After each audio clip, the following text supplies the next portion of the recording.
I just realized I don't have any goals in life, and I think it might actually be a huge problem. I'm going to paint some tiny paintings tonight on my watercolor block, and I was going to come here and tell you, it's like, oh, it's for this book I'm making. I'm so excited about it. That I'm not motivated by that right now. I'm just making that up because it sounds good. You wouldn't know it to look at me, but I'm actually a pretty goal-oriented person. Really like the feeling of achievement. And usually I'm pretty good at it. But in the last couple years, things have really not gone my way. And I realize I don't have anything to look forward to at all. That sounds really dark and sad when I say it like that. I'm fine, I promise. We have food in the refrigerator. I'm healthy. My kids are healthy.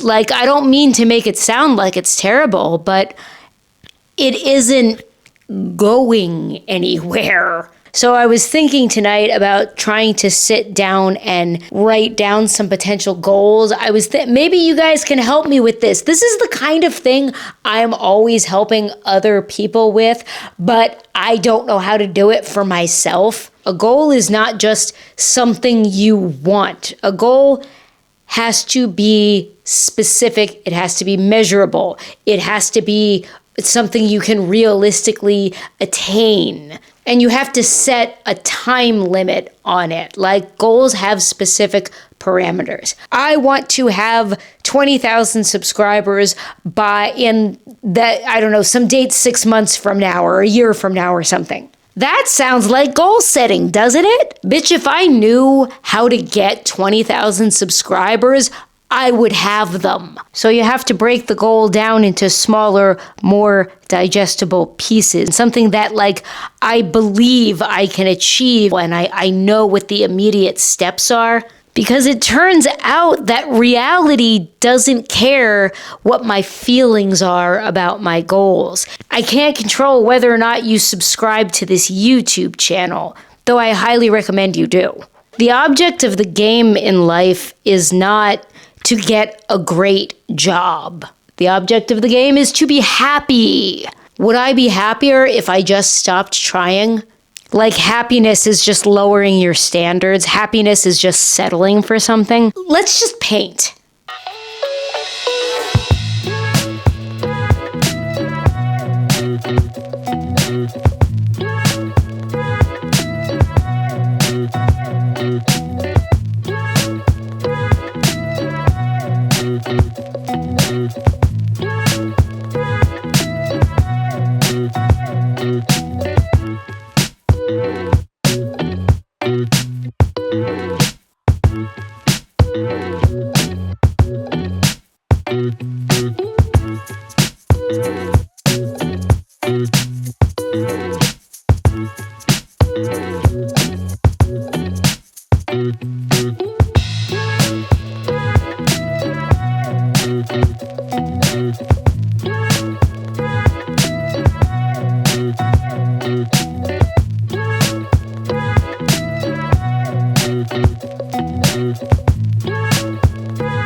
I didn't get as far as I thought I would tonight. No time to take care of that now. It's taco night.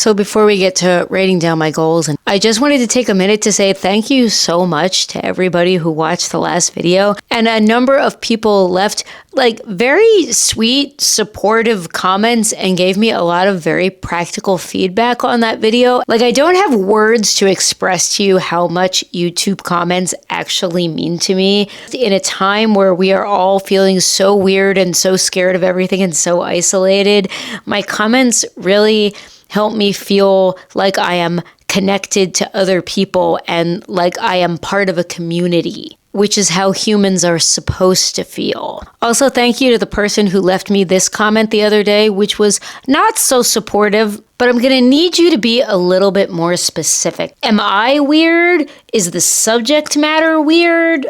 What is it? If you're watching this right now, I would appreciate another comment to clarify, but you're probably not. Like, I know we all think the internet is mean and horrible. I guess it kind of is, but let me tell you something. The comment section back in the day, people were just terrible.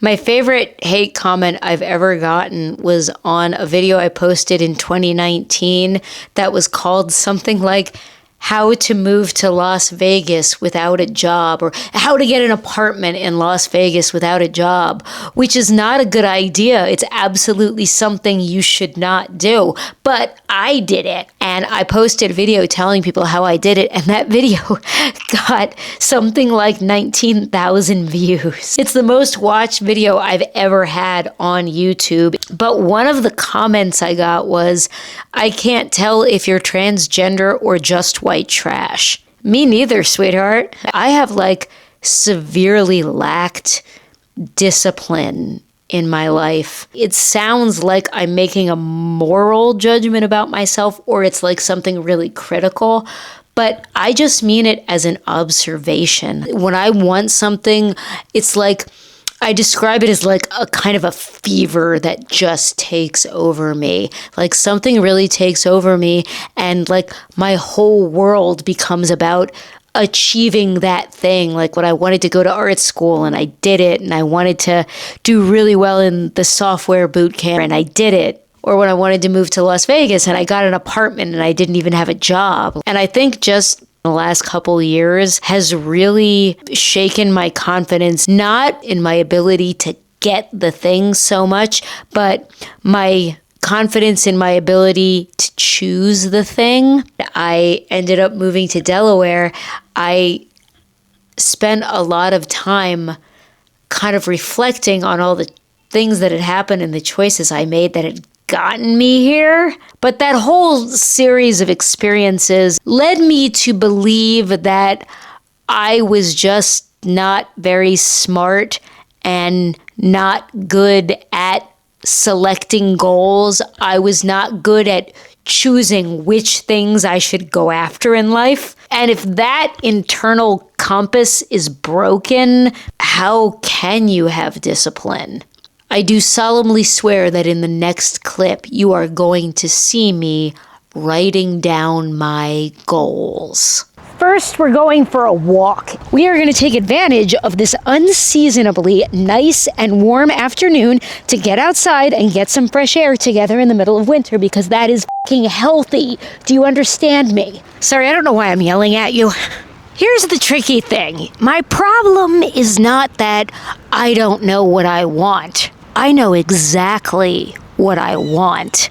The problem is that because of like a traumatic series of events, general life disappointments, you know, that good old post-COVID life we're all living, and I tried really hard and I objectively failed at doing a few things, I have totally lost faith in my ability to hit goals. Like when I write down my 2026 goals for you in a few minutes, spoiler, they're going to be my 2025 goals. These are the things I've wanted to do this year. I have the voices of many well-meaning people in my head right now who have told me throughout the course of my life that I need to just like play it safe and not take risks. And those people aren't completely wrong. I'm not about to go crazy and like do something really radical. Because the thing with setting goals and achieving big things that people misunderstand is that the process is actually the little things we do every day. Like, it doesn't have to be drama. People think in order to pursue your dreams as an artist or a musician or whatever,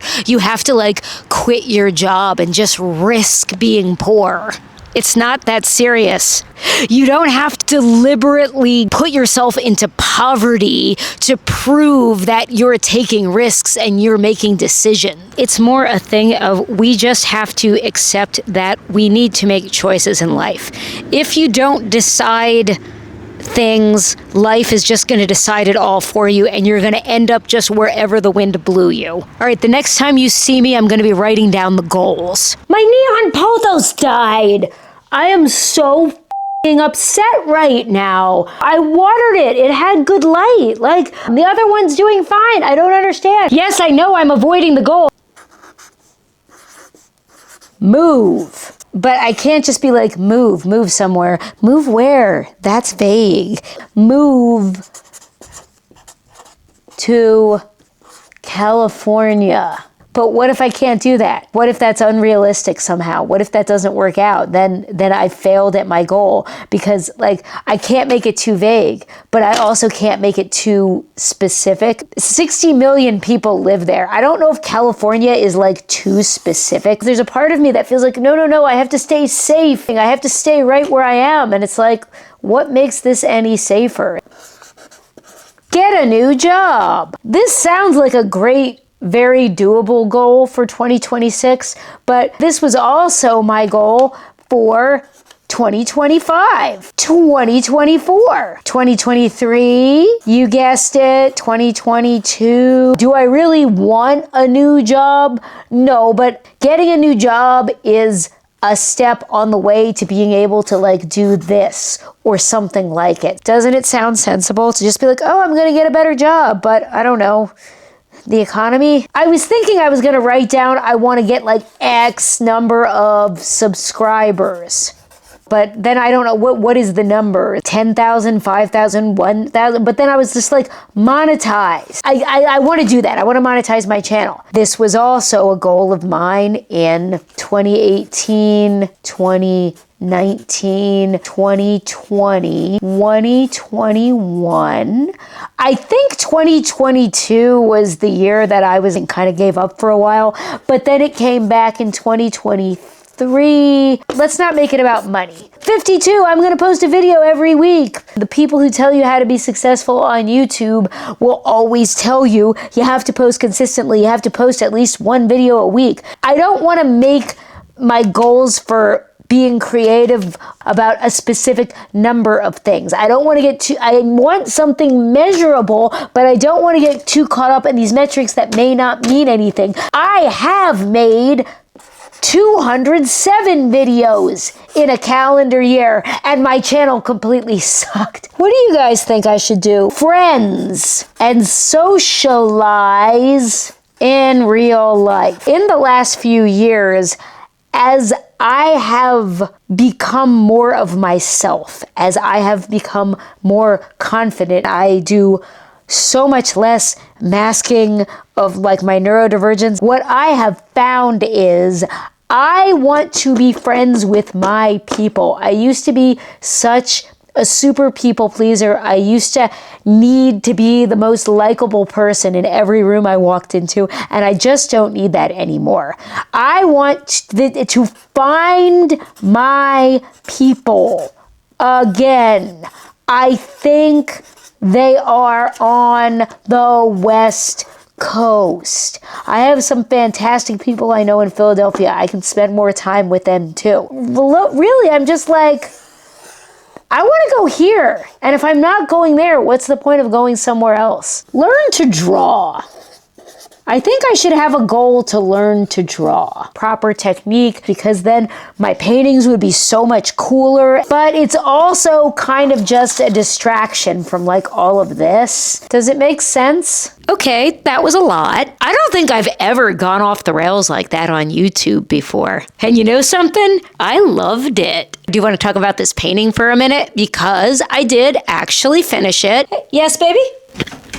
When am I old enough to ride shotgun? When you're 12. Good to know. I almost abandoned this painting because it very quickly turned into something I did not intend it to be at all. I do really believe as an artist, in order to make progress, it is very important to finish your work. I can make a whole video about that if you want to see it. What I don't like about this painting is that it is extremely illustrative. The purpose of me doing like tiny watercolor studies was that I was playing with this medium that I don't usually use, and they were supposed to be light and fun and fast. I spent hours on this painting. This is literally the only thing I painted all week. This could be pen and ink. This could be markers, could be colored pencils. I just don't feel like it's a very good use of the watercolors. Tell me if this ever happens to you. I will set out with a new set of tools or just a new idea, and I'm like, I'm trying something new today, but very quickly I second guess myself and I end up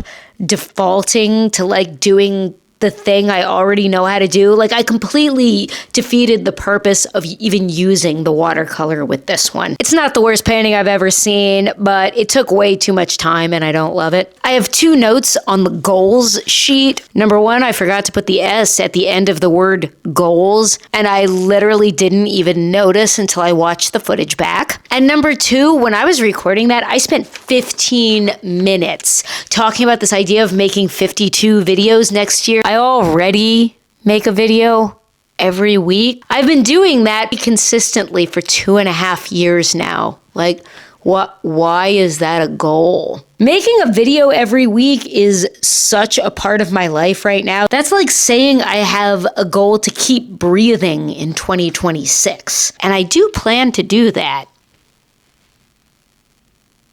So if anybody needs me in 2026, I will be right here being me and doing my thing until I'm somewhere else.